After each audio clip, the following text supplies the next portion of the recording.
Shalom. ஆண்டவராய் இயேசு கிறிஸ்துவின் நாமத்தில் அன்பின் வாழ்த்துக்கள். இன்றைக்கு சபையினுடைய இளைஞர்கள், யூத்ஸ், அவர்களுக்கு நிறைய கேள்விகள் இருக்கிறது. இப்போது அவங்களுக்கு பார்த்தீங்கன்னு சொன்னால், இந்த ஜென்ரேஷன் கேப் என்கிற ஒரு விஷயம் இருக்குது. இந்த தலைமுறைகள் இடைவெளி, இதில் பெரியவர்களுக்கும் அந்த இளைஞர்களுக்கும் இருக்கிற அந்த இடைவெளியில் அவர்களுக்கு நிறைய கேள்விகள் இருக்கிறது. இப்போ நம்ம என்ன செய்யணும்னு சொல்லி கேட்டிங்கன்னு சொன்னால், அந்த தலைமுறை கேப்பை நம்ம ஃபில் பண்ணணும். இளைஞர்களுடைய கேள்விகளுக்கு நம்ம வேதாகம பூர்வமாக ஒரு சிறந்த பதிலை அவங்களுக்கு கொடுத்தால்தான் அவர்கள் என்ன செய்ய முடியும் என்று சொன்னால், ஆவிக்குரிய ஜீவிதத்தில் அவர்களுக்கு வளர முடியும். இப்போ இளைஞர்கள், யூத்ஸ்ன்னு சொல்லும் பொழுது அவங்களுக்கு நிறைய டிஸ்ட்ராக்ஷன்ஸ் இருக்கிறது. அடுத்தது நிறைய ஆப்பர்ச்சுனிட்டிஸ் அவர்களுக்கு முன்பாக இருக்கிறது. அதில் உலக பிரகாரமாக அவர்கள் காரியங்களை சிந்திக்க தொடங்குவதற்கு முன்பு வேதத்தின் மையத்தில் எப்படி வாழ்வது என்கிறதான காரியங்களை அவங்களுக்கு சொல்லிக் கொடுக்கணும். இதில் நம்ம மட்டும் சொல்லிட்டு இருந்தால் பத்தாது, அவர்களிடத்துல என்ன கேள்விகள் இருக்கிறது என்று சொல்லி அந்த கேள்விகளுக்கு நம்ம பதில் சொல்றதுக்கு தயாராகணும். இன்றைக்கு இந்த பாட்காஸ்டில் Sara Glad, MA journalism and communication முடித்த ஒரு நல்ல ஒரு பெண் நம்மிடத்தில் இருக்கிறாள். அவர்கள் தாயும் தகப்பனும் கிறிஸ்தவர்கள். ஒரு கிறிஸ்தவ பெற்றோருக்கு 2வது மகளாக பிறந்து பைபிள் படிக்கிறது, ஜெபம் பண்ணுறது, இதில் எல்லாத்துலேயும் நல்ல முன்னோடியாக ஆர்வமாக இருக்கக்கூடிய ஒரு நல்ல ஒரு யூத் கேர்ள் சாரா கிளாடை நாங்கள் இன்ட்ரடியூஸ் பண்ணுறோம். சாரா கிளாட், ரொம்ப வெல்கம் இந்த பாட்காஸ்ட்டுக்கு உங்களை வரவேற்கிறோம். நம்ம சர்ச் சார்பாக நல்ல ஒரு முன்னோடியான ஒரு பெண், சின்ன வயசுலேருந்து இந்த சர்ச்சுக்கு வர நீ. அப்போது உனக்கு சர்ச்சினுடைய ஆக்டிவிட்டீஸ், காரியங்கள், பாஸ்டர் பற்றியெல்லாம் உனக்கு நல்லாவே தெரியும். அப்போது ஒரு யூத்தா உன்னுடைய மனசில் சில கேள்விகள் இருக்குதுன்னு சொன்ன நீ. அந்த கேள்விகளுக்கு பதிலளிக்கணும் அப்படிங்கிற எண்ணத்தோடு தான் நம்ம உட்கார்ந்துருக்குறோம். ஸோ உன்னை பற்றி நீ யாருங்கிற ஒரு விஷயத்த ஒரு 2 சென்டென்ஸில் சொல்லிவிடு. என் பேர் சாரா. பாஸ்டர் சொன்ன மாதிரி நான் ஒரு கிறிஸ்டின் ஃபேமிலியில் வளர்ந்த ஒரு பெண். அண்ட் ஆல்சோ நான் இப்போ எம்ஏ ஜேர்னலிசம் நான் கம்ப்ளீட் பண்ணியிருக்கேன். இப்போ இருக்கிற இந்த கிறிஸ்டியன் லைஃப்பை, இப்போ நம்ம ஒரு கிறிஸ்டியன் ஃபேமிலியில் பிறந்தா இருந்தாலும் நம்மளுக்குன்னு சொல்லி சில டவுட்ஸ் வரும். ஏன்னா நம்ம உலகத்தில் போகிறோம், நிறைய பீப்புளை நம்ம ஃபேஸ் பண்ணுறோம். ஆனாலும் நம்மளோட வாழ்க்கை எப்படி ஒரு கிறிஸ்டியனாக இருக்கணும், நம்மளோட ருட்டீன் என்ன? ஸோ அதுதான் நான் இன்றைக்கி நம்ம கிட்ட கொண்டு வந்திருக்க questions. So what are the spiritual routine for a daily Christian people?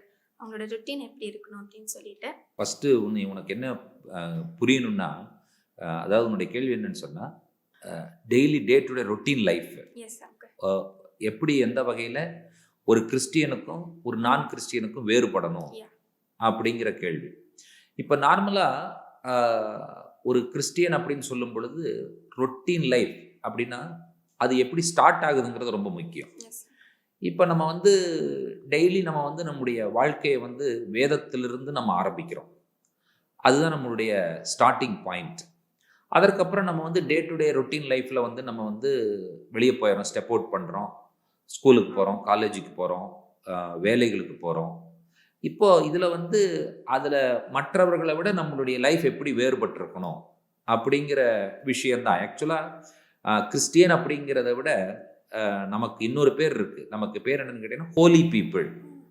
Holi அப்படிங்கிற வார்த்தைக்கு என்ன பொருள்னா செப்பரேட்டட், கான்சிக்ரேட்டட், செட் அப்பார்ட், வேறு பிரிதல். அதுதான் அந்த ஹோலிங்கிற வார்த்தைக்கு பொருள். இப்போ நம்மளுடைய கம்யூனிட்டியே ஹோலி கம்யூனிட்டி. இப்போ ரொட்டீன் லைஃப் அப்படின்னு சொல்லும் பொழுது பார்த்தீங்கன்னா நம்ம எல்லாரும் போல் அந்த பப்ளிக் டிரான்ஸ்போர்ட்டில் போகிறோம். அந்த ரொட்டீன், அந்த இதை நம்ம மாற்ற முடியாது. எல்லாரும் படிக்கிற ஸ்கூலில் நம்ம படிக்கிறோம், எல்லாரும் படிக்கிற காலேஜில் நம்ம படிக்கிறோம். ஆனால் உன்னுடைய கேள்வி ரொம்ப அற்புதமான கேள்வி. என்னுடைய ரொட்டீன் லைஃப் எப்படி இருக்கணும் அப்படின்னு சொல்லி கேட்டிங்கன்னா, நம்ம எல்லாரும் சாப்பிட்ற சாப்பாடை சாப்பிட்றோம், அதில் மாற்றம் இல்லை. டிரான்ஸ்போர்ட்டு, ஸ்கூலு, காலேஜு, வேலை ஸ்தலம் எதுன்னு.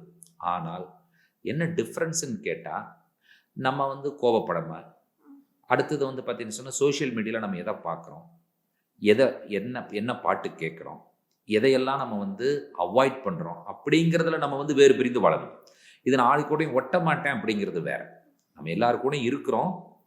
ஆனால் அவர்கள் செய்கிற அந்த விஷயங்களை நம்ம செய்கிறதில்ல. ஃபார் எக்ஸாம்பிள் ஒரு சினிமா பாட்டை அவங்க கேட்குறாங்க, நம்ம வந்து ஸ்ட்ரிக்டாக நம்ம என்ன செய்கிறது இல்லைன்னா கேட்கறது கிடையாது. காரணம் என்னென்னு கேட்டிங்கன்னா வி ஆர் செப்பரேட்டட். அதில் ஒரு பக்தி கிடையாது, அது நமக்கு தேவையில்லாத விஷயங்கள். எதெல்லாம் நமக்கு தேவையில்லை என்று சொல்லுகிறோமோ, இல்லாவிட்டால் இன்னொன்று மாதிரி எடுத்துக்கலாம், என்னுடைய பக்திக்கு பங்கம் விளைவிக்கக்கூடிய செயல்களை நான் செய்யாமல் என்னுடைய தினசரி வாழ்க்கையை நான் வாழ வேண்டும். அதுதான் ரொம்ப முக்கியம். ஸோ இதுதான் ஒரு கிறிஸ்தவர்களுடைய ரொட்டீன் லைஃப். ஸோ அப்படி நம்ம வாழ்ந்தால் நம்ம வேறு பிரிந்த வாழ்க்கை வாழ்கிறோம். இப்போ சிலர் வந்து வேறு பிரிந்த வாழ்க்கைக்கு வேற விளக்கம் கொடுத்துட்டாங்க அந்த காலத்தில். என்னன்னு கேட்டிங்கன்னா நகை போடாமல் இருக்கிறது, வெள்ளை கட்டுற மாதிரி. இப்போ வந்து பார்த்தீங்கன்னு சொன்னால் பார்த்தாவே ஆட தெரியுவாங்க கிறிஸ்டியன்ஸ். அதாவது வந்து அந்த பார்வை, அது பார்க்கும் பொழுது ஆட தெரியக்கூடாது. ஆனால் எதில் அவங்களுக்கு வந்து வித்தியாசம் கண்டுபிடிக்கணும்னு சொல்லி கேட்டிங்கன்னா அவங்க பேச்சில், அவர்களுடைய வாழ்க்கை முறையில், லைஃப் ஸ்டைலு, அவர்களுடைய நடவடிக்கைகள், அவர்கள் என்னெல்லாம் செய்கிறாங்க அப்படிங்கிறதுல தான் வித்தியாசம் இருக்கணும். நம்ம வந்து ட்ரெஸ்ஸில் நம்ம வித்தியாசம் காண்பிக்கிறதுனா, அதாவது நம்ம மாடஸ்டாக ட்ரெஸ் பண்ணுறோம், அது வேறு விஷயம். ஆனால் டோட்டலி கம்ப்ளீட்டான ஒரு ட்ரெஸ் கோடில் நம்ம இருக்கிறோம் அப்படிங்கிறது வந்து சரியாக இருக்கிற மாதிரி எனக்கு படலை. பட் ட்ரெஸ் மாடஸ்ட்லி அப்படிங்கிறது சரியான விஷயம். ஸோ மெனி கொஸ்டின்ஸ் என்ன வரும் அப்படின்னா, நீங்கள் கிறிஸ்டினா, என்ன நகை போட்டிருக்க, என்கிட்ட மோஸ்ட்டாக நிறைய பேர் கேட்குற ஒரு கேள்வி, கம்மல் போட்டிருக்க, செயின் போட்டிருக்க, நீ எப்படி கிறிஸ்டியன் அப்படின்னு சொல்லலாம். பட் இப்போ நீங்கள் சொல்கிற மாதிரி தான் நம்மளுக்குள்ளேருந்து நம்மளோட கேரக்டரிஸ்டிக்ஸ், நம்ம வந்து ஒரு தேவனுடைய பிள்ளைனா நம்ம அதை பிரதிபலிக்கிறதா நம்மளோட கேரக்டர்ஸ், பிஹேவியர்ஸ், நம்ம டெய்லி செய்கிற ஆக்டிவிட்டீஸ், அது எல்லாமே நம்ம வந்து ஒரு அதுலேருந்து செட் அப்பார்ட்டாக இருக்கணும் அப்படின்னு சொல்லி புரிஞ்சிடுச்சு. ஸோ இப்போ நெக்ஸ்ட் கேள்வி, முதலாவது தேவனுடைய ராஜ்யத்தை வந்து தேடுங்கள் அப்படின்னு சொல்லி நம்ம வசனத்தில் படிக்கிறோம். So as a Christian first நம்ம கடவுளோட ராஜ்யத்தை தேடணும் அப்படின்னா அதோட கரெக்டான ஒரு மீனிங் நம்மளோட கிறிஸ்டியன் லைஃப்பில் அது எப்படி நம்மளுக்கு வந்து ஒத்துழைக்காக இருக்கும்? ஸோ இது வந்து உண்மையாக ஒரு பெரிய கேள்வி. ஆனால் இந்த கேள்விக்கு பதில் சொன்னால் எந்த வகையில் மக்கள் புரிந்து கொள்வார்கள் என்று சொல்லி கொஞ்சம் கஷ்டமான விஷயம்தான். இதை வந்து ஆண்டவராகிய இயேசு கிறிஸ்து மலை பிரசங்கத்தில் சொன்னார். மத்தேயு எழுதின சுவிசேஷம் 5, 6, 7 3 அதிகாரங்கள் சர்மன் ஆன் த மவுண்டன் சொல்லுவாங்க. That is very famous. நிறைய பேர் அதை படிப்பாங்க. அதாவது வந்து கிறிஸ்தவர்களாதவர்களும் இயேசு கிறிஸ்துவனுடைய மலை பிரசங்கத்தை படிக்கிறது வழக்கம். அதில் தான் இவர் சொன்னார், என்ன சொன்னார்னு சொன்னால், seek ye first the kingdom of God and his righteousness and all things will be added to you. முதலாவது தேவனுடைய ராஜ்யத்தையும் அவருடைய நீதியும் தேடுங்கள், பின்பு இவைகள் எல்லாம் உங்களுக்கு கூட கொடுக்கப்படும் அப்படின்னு சொல்லி சொல்லப்பட்டிருக்கிறது. ஆக்சுவலாக அது கிங்டம் பிரின்சிபல் இஸ் ஒர்க், வேலை செய்வது. அதாவது எண்ணத்தை குடிப்போம், எண்ணத்தை உடுப்போம் என்று கவலைப்படாதிருங்கள். எண்ணத்தை குடிக்கணும், எண்ணத்தை உடுக்கணும், எண்ணத்தை சாப்பிடணும். ஸோ ஈட்டிங், ட்ரிங்கிங், ட்ரெஸ்ஸிங், இதில் வந்து நீ கவலைப்படணுங்கிற அவசியம் இல்லை.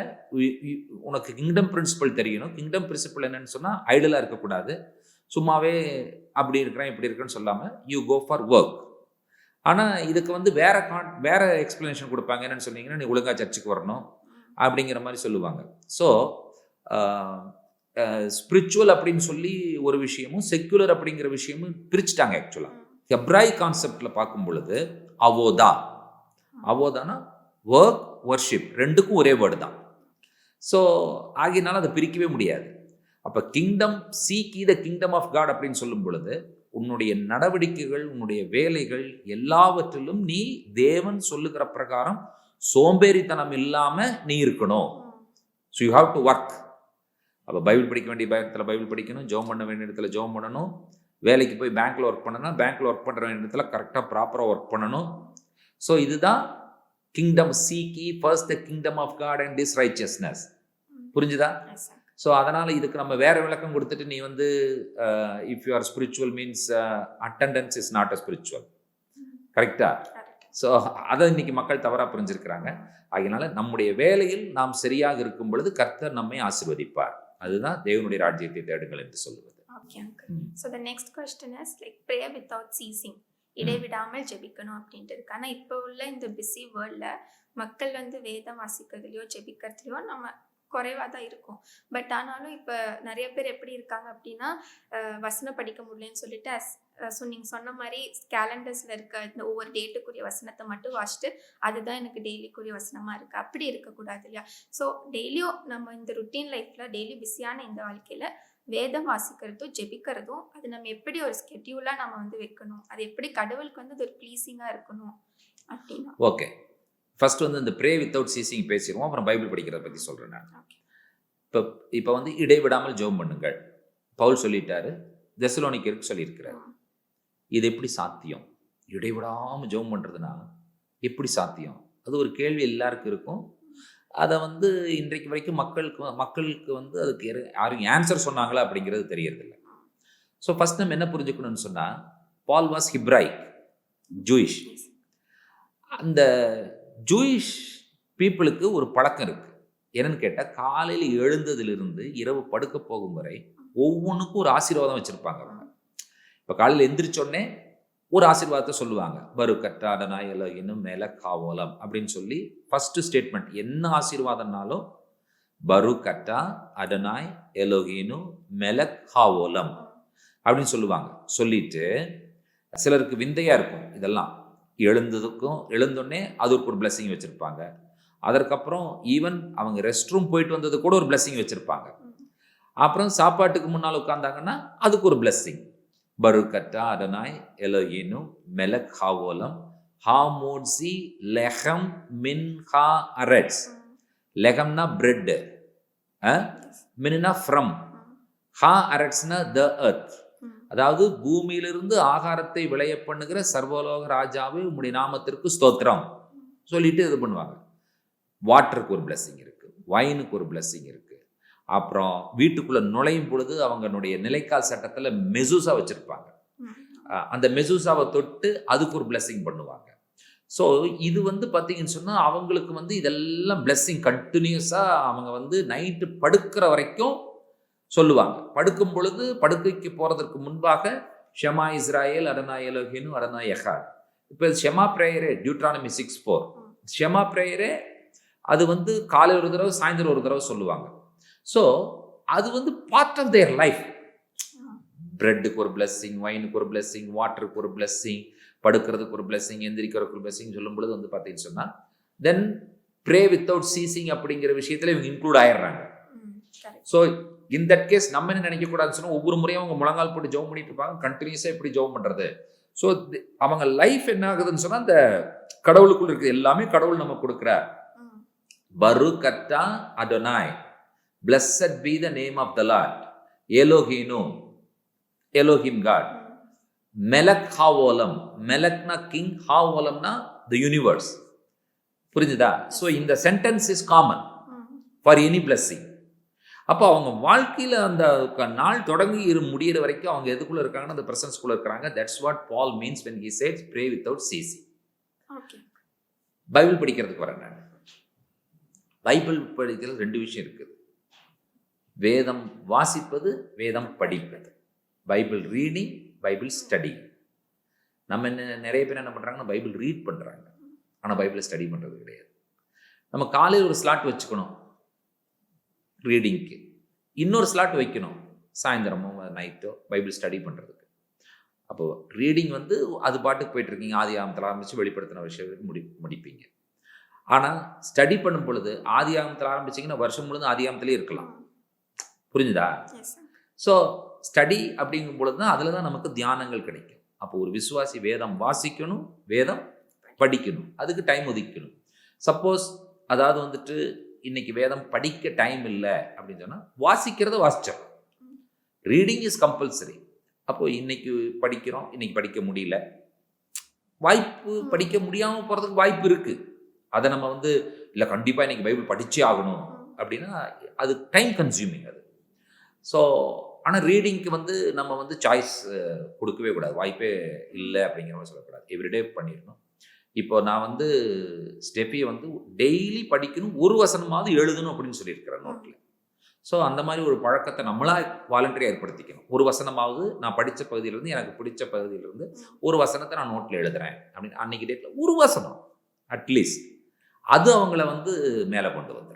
பட் நம்ம கடமைக்குன்னு பண்ணக்கூடாது. அது இட்ஸ் நாட், அதாவது வந்துட்டு ஏதோ நம்ம கிறிஸ்டினாக இருக்கிறோம் அப்படிங்கிறதுக்கு பண்ணாமல் அந்த பைபிளே படித்தாலுமே, அந்த பைபிளை வாசித்தாலுமே அதிலிருந்து ஒரு வசனத்தை நம்ம வந்து நம்ம மனசுக்குள்ளே கொண்டு வர்றதுக்கு நம்ம என்ன பண்ணிக்கலாம்னா ஒரு டைரி வைத்து 26/6/2026 அப்படின்னு சொன்னா அந்த வசனத்தை எழுதி வச்சிடலாம்.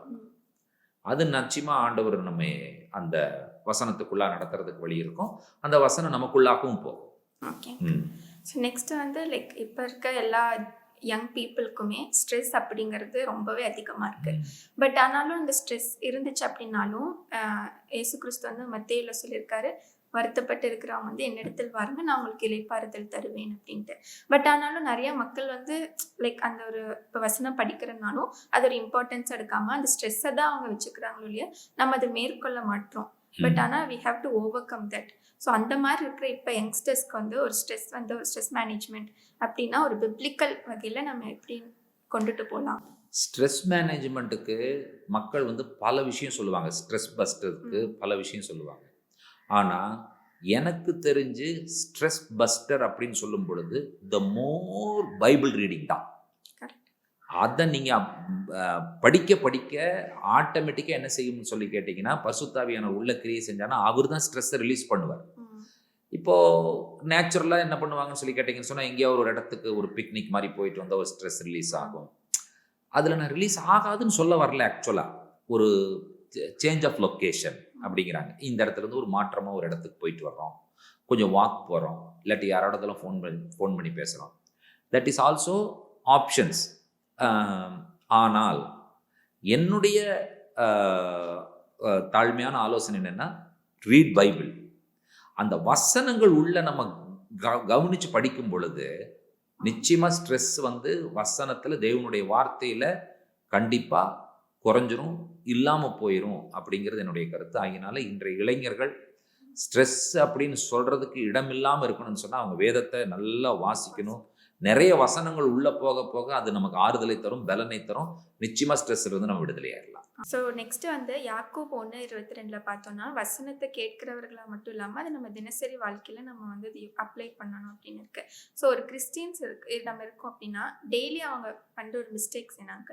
இப்போ நிறைய பேர் கேட்பாங்க.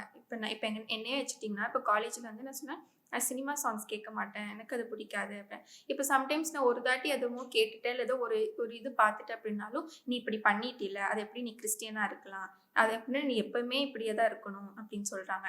ஸோ இப்போ ஒரு கிறிஸ்டியனாக இருக்கோம் அப்படின்னா ஹவு வி ஷுட் லைக் நம்ம எப்படி ஒரு கிறிஸ்துவ வந்து நம்ம கிரைஸ்ட் எப்படி வந்து நம்ம வந்து மற்றவங்களுக்கு நம்ம காமிக்கணும். ஏன்னா இந்த உலகத்துக்கு நம்ம ஒப்பா இருக்கும்னு சொல்லி வசனத்தில் இருக்குது. டெய்லி எப்படியாவது ஒரு விஷயத்தில் நம்ம மிஸ்டேக்ஸ் பண்ண தான் செய்கிறோம். அந்த மிஸ்டேக்ஸ்லையும் நம்ம எப்படி வந்து நம்ம கிரைஸ்ட் வந்து நம்ம வந்து பிரதிபலிக்கணும் அப்படின்னு சொல்கிறது. இப்போது அந்த மிஸ்டேக்ஸ் அப்படிங்கிறது வந்து பார்த்தீங்கன்னு சொன்னால் அன்அவாய்டபிள் தான். அதை நான் வந்து கண்டிப்பாக வந்து இல்லாமல் இருக்க முடியும் அப்படிங்கிற மாதிரி சொல்கிறதுக்கு வாய்ப்பு இல்லை. ஏன்னா we are human beings. But நம்ம கொஞ்சம் கான்ஷியஸாக இருக்கணும், அதே சமயத்தில் கான்ஷியஸாகவும் இருக்கணும். இப்போது மிஸ்டேக்ஸை அவாய்ட் பண்ணுறதுக்கும் ஒரே வழி என்னன்னு கேட்டால், பேதுரு சொல்கிறாரு, உங்களுடைய மனதின் அறையை கட்டிக்கொண்டு அப்படின்னு சொல்கிறார். இப்போ எப்போ நம்ம வந்து வேர்டில் நம்மளுடைய மைண்டு ஃபுல்லாக ஃபில் பண்ணப்பட்டிருக்கோ அப்போ நம்ம என்ன பண்ணுவோம்னு சொன்னால் ஆட்டோமேட்டிக்காக நம்ம அவாய்ட் பண்ணுவோம். நாம் ஃபோர்ஸாக பண்ணுறோமா, இதை பண்ணக்கூடாது அதை பண்ணக்கூடாதுன்னு சொல்லி நம்ம ஃபோர்ஸ்ஃபுல்லாக நம்மளைய வலுக்கட்டாயமாக இழுக்கிறோமா, இல்லாவிட்டால் நமக்குள்ள இருக்கிற பரிசுத்தாவியானவரே நம்மளை வந்து அந்த மாதிரி காரியங்களை பண்ண விடாமல் தடுக்கிறாரா? டெஸ்ட் பண்ணுற மாதிரியா இருக்கும். டெஸ்ட் பண்ணுறது இல்லை. இப்போது சில விஷயங்களை வந்து நம்மளால் செய்ய முடியாது, செய்கிறதுக்கு உண்டான வாய்ப்புகளே ஆண்டவர் கொடுக்க மாட்டார். அப்போ எப்போ அப்படின்னு கேட்டால் நம்ம தேவனுடைய ஆவியினால் நிரப்பப்பட்டிருக்கும் பொழுது. So filling of the holy ஸ்பிரிட்டுங்கிறது ஏதோ ஒரு டைம் பீரியடில் நம்ம வந்து ஏதோ ஆவியில் நிறைஞ்சிட்டு போயிடணும் அப்படிங்கிறது கிடையாது. நம்ம வாழ்க்கை பரிசுத்தாவியானவர்கள் நிரப்பப்பட்டிருக்கும் பொழுது வசனம் தெளிவாக சொல்லுது, சத்தியத்தை அறிவீர்கள், சத்தியம் உங்களை விடுதலையாகும். நம்ம ஃபோர்ஸ்ஃபுல்லாக நம்மளைய போட்டு நம்ம இழுத்து நம்ம வந்து ரிஜிடாக நம்ம வச்சுக்கிறோம் அப்படின்னு சொல்கிறதுங்கிறத விட நம்ம ஃப்ரீ ஆயிடணும். வசனம் நமக்குள்ள இருந்து என்ன பண்ணணும்னு சொன்னால் நம்ம அதிலிருந்து நம்ம வந்து வெளியே கொண்டு வரணும். அப்போது அது வந்து என்ன ஆகிரும்னு சொல்லி கேட்டிங்கன்னு சொன்னால் கேஷுவலாகவே நமக்கு என்ன ஆகிரும்னு சொன்னால் அந்த மைண்ட் அந்த தாட் இல்லாமல் போயிடும். அப்போ நம்மளால் என்ன செய்ய முடியும்னு சொல்லி கேட்டால், ஒரு கிறிஸ்துவை பிரதிபலிக்கிற ஒரு வாழ்க்கையை வந்து நமக்கு வந்து வாழணும்னு சொன்னால் அதுக்கு கிறிஸ்து நமக்கு உதவி செய்யும். அப்போ தான் நம்ம கிறிஸ்துவை பிரதிபலிக்கிற ஒரு வாழ்க்கையை வாழ முடியும். அதற்கு நம்ம விட்டு கொடுக்கணும். நான் ஆண்டவருக்கு நான் என்னை விட்டு கொடுக்குறேன், பரிசுத்தாவியை எனக்கு என்னை பரிசுத்தாவியை என்னை ஆளுகை செய்யட்டும் அப்படின்னு சொல்லும் பொழுது பரிசுத்த ஆவியானவரே நம்ம என்ன செய்வார் என்று சொன்னால் கிறிஸ்துவை பிரதிபலிக்கிற ஒரு வாழ்க்கை வாழ ஆண்டவர் நமக்கு உதவி செய்வார். ஓகே. இப்போ நிறைய இடத்துல இப்போ நம்ம ப்ரேயர் பண்ணுறோம் அப்படின்னா இது கடவுள் தான் என் கூட பேசுகிறாரா அப்படின்னு சொல்லி இந்த டவுட் நிறைய பேர்த்துக்கு இருக்கும். பைபிள் படிக்கிறதா இருக்கட்டும், ஜெபிக்கிறதா இருக்கட்டும், கடவுள் பேசுகிறாரா இல்லை சில பேர் அவங்களுக்குள்ளே வர அந்த ஓன் தாட்ஸே இது கடவுள் தான் எனக்கு சொல்கிறாரு அப்படின்னு சொல்லி அதை தப்பாக புரிஞ்சுக்கிறாங்க. ஸோ ஹியரிங் காட்ஸ் வாய்ஸ் அப்படின்னா அது எப்படி நம்ம தெரிஞ்சுக்கலாம் இது கடவுள் நம்மோடு பேசுகிறாரு அப்படின்ட்டு? அதாவது வேதத்தில் சொல்லப்பட்ட வசனங்களை விட கடவுள் பேசுறதுக்கு இன்னொரு ஆப்பர்ச்சுனிட்டி இல்லை. இப்போது சிலர் வந்து என்ன தப்பாக புரிஞ்சுக்கிறாங்கன்னு சொன்னால் ஏதாவது ஒரு அசரீரி மாதிரி சத்தம் கேட்கும் அப்படின்னு சொல்லி புரிஞ்சுக்கிறாங்க. எனக்கு அதில் பர்சனலாக அனுபவம் கிடையாது. அப்புறம் சிலர் சொல்லுவாங்க what is will of God அப்படின்னு சொல்லி, என்னுடைய லைஃப்பில் தேவனுடைய சித்தம் என்ன அப்படின்னு சொல்லி கேள்வி கேட்பாங்க. எங்கிட்ட இருக்கிற ஒரே பதில், the word of God is the will of God. தேவனுடைய வார்த்தை தான் தேவனுடைய சித்தம். இப்போ அந்த விஷயத்தில் வந்து என்ன நடக்கும்னா, நம்ம வந்து தேவனுடைய வார்த்தையின்படி நம்ம பர்ஃபெக்டாக வாழ்ந்தோம்னு சொன்னால் அந்த ரூட் வந்து அதே கிளியர் ஆகும். புரியுதா? இப்போ நம்ம வந்து எந்த இடத்துலையும் ஸ்டம்பிள் ஆக மாட்டோம், எந்த இடத்துலையும் நம்ம வந்து யோசிச்சுட்டு இருக்க மாட்டோம். இப்போ என்னுடைய வாழ்க்கையிலலாம் நான் எதற்காகவும் யோசிக்கவே கிடையாது. அந்த ரூட் ஆட்டோமேட்டிக்காக என்ன ஆகிட்டு இருக்குன்னா கிளியர் ஆகிட்டே இருக்கும். ஸ்டம்பிள்ஸ் இருக்கவே இருக்காது, அது போயிட்டே இருக்கும். அப்போது நம்ம என்ன புரிஞ்சுக்கலாம்னு சொன்னால் பரிசுத்த ஆவியானவர் என்ன செய்கிறார், என்னை நடத்துகிறார் என்று சொல்லி நம்ம புரிஞ்சுக்கலாம்.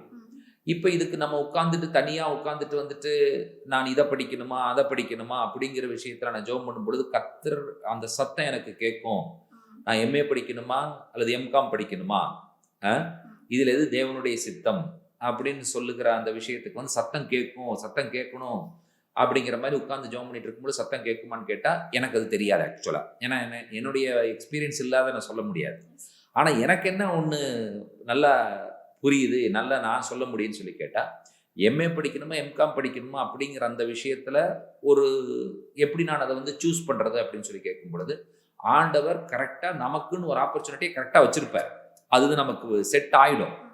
இதில் நம்ம வந்து கன்ஃபியூஸ் பண்ணுங்கிற அவசியம் கிடையாது. இப்போ நம்ம வந்து மற்றவங்களோட கம்பேர் பண்ணுங்கிற அவசியம் கிடையாது. இதை ஆண்டவர் வைத்திருக்காருன்னா அது கரெக்டு. ஆமாம், அது நமக்கு என்ன ஆகிடும்னா ஆட்டோமேட்டிக்காக வந்து சூட் ஆகி உட்காந்துரும். ஸோ நம்ம அதை பற்றி கவலைப்படங்கிற அவசியம் கிடையாது. சரி, ஓகே, இந்த கோர்ஸுக்கு அப்புறம் அது ஃபியூச்சர் எதுவும் இருக்குமா அப்படிங்கிற மாதிரி இருக்கும்போது எந்த கோர்ஸ் எடுத்தாலும் ஃபியூச்சர் கொடுக்குறது ஆண்டவர் தான். இது லோ இது ஹை அப்படின்லாம் கிடையவே கிடையாது. அதனால் கம்ப்யூட்டர் சயின்ஸ் படிக்கலாமா அல்லது கம்ப்யூட்டர் சயின்ஸ் படிக்காமல் விட்டால் ஃபியூச்சர் போயிடுமா? நோ. தேவனுடைய பிள்ளைகளுக்கு தேவனுடைய கரத்திலே எதிர்காலம் நிச்சயமாக மிகவும் பத்திரமாகவும் ஆசீர்வாதமாகவும் இருக்கிறது. ஆகியனால தேவனுடைய சத்தம் கேட்பது என்பது தேவனுடைய வார்த்தையின்படி நடந்து கொண்டிருந்தோம் சொல் வழி ஆட்டோமேட்டிக்காக திறக்கும். இப்போது மேத்யூ 6:7 அதிக வார்த்தையை வச்சு ஜெபிக்க வேண்டாம் அப்படின்னு இருக்கு. ஸோ இப்போ வந்து சின்ன ஜெபத்துக்கு வந்து மோர் பவர்ஃபுல்லாக, சிறிய ஜெபம் வந்து நிறைய பேர் சின்ன ஜெபம் பண்ணால் கடவுள் கேட்க மாட்டார் அப்படின்னு எல்லாத்தோட மைண்ட் செட் இருக்கும். So small prayers R more powerful. ஜெபம் ப்ரேயர்னு சொல்லும் பொழுது குவாலிட்டியா குவான்டிட்டியா அது ரொம்ப முக்கியம். இப்போ நிறைய பேருக்கு வந்து பார்த்தீங்கன்னு சொன்னால் குவான்டிட்டிங்கிறாங்க. என்ன எந்த அளவு எவ்வளோ நேரம் நீ ஜெபம் பண்ணுற. வேதாகமத்தில் ஜெபம் பண்ணவங்களை நீங்கள் எடுத்து பார்த்துக்கோங்க. ஃபஸ்ட்டு வந்து உதாரணமாக நம்ம வந்து எலியாவை பார்த்தோன்னு சொன்னால் ஒரு நாளெல்லாம் பாகால கும்பிடுறவங்களுக்கு ஒதுக்கி கொடுத்துட்டார். அவர் வந்து உட்கார்ந்துட்டு உங்கள் தேவனை கூப்பிடுங்க, அவர் வந்து தூங்கிட்டு இருப்பார், அலுவலாக இருப்பார், அதுதான் சொல்லிட்டு இருக்காரு. அவர் எடுத்த நேரம் அந்தி சாயும் பொழுது சாயங்கால நேரத்தை அவர் கொஞ்சமாக எடுத்துட்டு அவர் நிறைய என்ன பண்ணாருன்னா இடிந்து போன பலிபீடத்தை செப்பனிட்டு அதற்கப்புறம் அதில் காளையை சந்தாக துண்டித்து அதில் தண்ணியை ஊற்றிட்டு அவர் பண்ணின பிரேயரில் 2 வார்த்தை தான் நான் கண்டுபிடிச்சது. என்னை கேட்டறலும் 2 வார்த்தை 2 முறை சொன்னார். மேலிருந்து அக்கினி வந்தது. அடுத்தது எலியாவுடைய கருத்துள்ள ஜெபம் சொல்லும் பொழுது அவர் என்ன பண்ணாருன்னு கேட்டால் தன்னுடைய முகம் முழங்காலில் பட குனிந்து, அது ஆக்சுவலாக வந்து பார்த்தீங்கன்னா ஒரு கர்ப்ப ஸ்திரியான ஒரு பெண் குழந்தைக்கு பிரசவத்தை கொடுக்குற அந்த பொசிஷன் ஆக்சுவலாக அதுதான் கருத்தான ஜெபம் என்று சொல்லி சொல்லப்பட்டிருக்கிறது. ஸோ அதில் முகம் முழங்காலில் பட குனிந்து என்ன பண்ணாருன்னே தெரியல இல்லையா? ஸோ ப்ரேயரில் வந்து குவாலிட்டி. அதே போல் தானியேல் 9ஆம் அதிகாரத்தை எடுத்துட்டாலும் அவர் வந்து கர்த்தாவே, ஆண்டவரே என்னை கேளும், ஆண்டவரே மன்னியும், ஆண்டவரே கைவிடாதிரும். இந்த 3 சென்டென்ஸ் தான் அவருடைய ப்ரேயர். தோ 9ஆம் அதிகாரம் முழுசுன்னு நம்ம பார்த்தாலுமே அந்த 3 சென்டென்ஸ் தான் அவருடைய பெயர், அவருடைய பிரேயர். தானியேல் 6ஆம் அதிகாரத்தில் முன் செய்து வந்தபடியே தினம் 3 வேளையும் பலகணிகள் திறந்திருக்க மேலே மாடிக்கு போய் எருசலேமை நோக்கி முழங்கால் படிட்டு ஜெபித்தார். ஆனால் எவ்வளோ நேரம் ஜெபித்தார் இருக்கா? இல்லவே இல்லை. ஜெபிக்கிறதுங்கிறது வந்து இருதயத்திலிருந்து வருகிற அந்த 2 வார்த்தைகளாக இருந்தாலும் சரி, அந்த உடைந்த இருதயத்திலிருந்து வருகிற ஜபம் கேட்கப்படும். இல்லை உட்காந்து மணிக்கணக்காக நம்ம பாட்டுக்கு நான் ஜெபம் பண்ணிட்டு இருக்கிறோம் அப்படிங்கிறதுல எனக்கு அதில் எப்படி இருக்கிறதுன்னு எனக்கு புரியல. ஆனால் நீ ஜெபம் பண்ணும் பொழுது அதிக வசனப்பினால் உன்னுடைய ஜெபம் கேட்கப்படும் நினைக்காத, வார்த்தைகள் அலங்காரத்தோட அப்படிலாம் ஜெபம் கேட்கப்படும் நினைக்காத. ஒரு ஆபத்தில் இருக்கிறவன் ஐயோ காப்பாத்துன்னு தான் சொல்லுவான், அவ்வளோதான். அதுக்கு மேலே அவனுக்கு பெரிய ஜெபமெல்லாம் ஓடவே விடாது. ஸோ ப்ரேயரில் இன்னொரு விஷயத்தை நான் சொல்லிக்கிறேன். Prayer must be in secret, life must be in public. ஜெபம் ரகசியமாக இருக்க வேண்டும், வாழ்க்கை வெளியரங்கமாக இருக்க வேண்டும். ஆனால் இன்னைக்கு வாழ்க்கை எப்படி இருக்குதுன்னு சொன்னால் ரகசியமாக இருக்குது, ஜெபம் வெளியரங்கமாக இருக்குது. அப்போ ஆண்டவர் பதில் கொடுக்க மாட்டார். கிறிஸ்தவத்தினுடைய அடித்தளம், ஆதாரம், அஸ்திபாரமே என்னன்னு கேட்டால் ஜெபம் தான். ஸோ அந்த ஜெபத்தை நம்ம முறையாக இருதயத்தினால திறந்து தேவனுடைய வார்த்தைகளை சொல்லி ஜெபிக்கணும். ஸோ இன்னொன்று ஜெபத்தில் இன்னொன்று விஷயம் என்னன்னு கேட்டீங்கன்னா, if you want to pray, pray a word of God. தேவனுடைய வார்த்தை ஜெபமாக எடுத்துருங்க. அதுக்கு மேலே வேற என்ன வேணும்?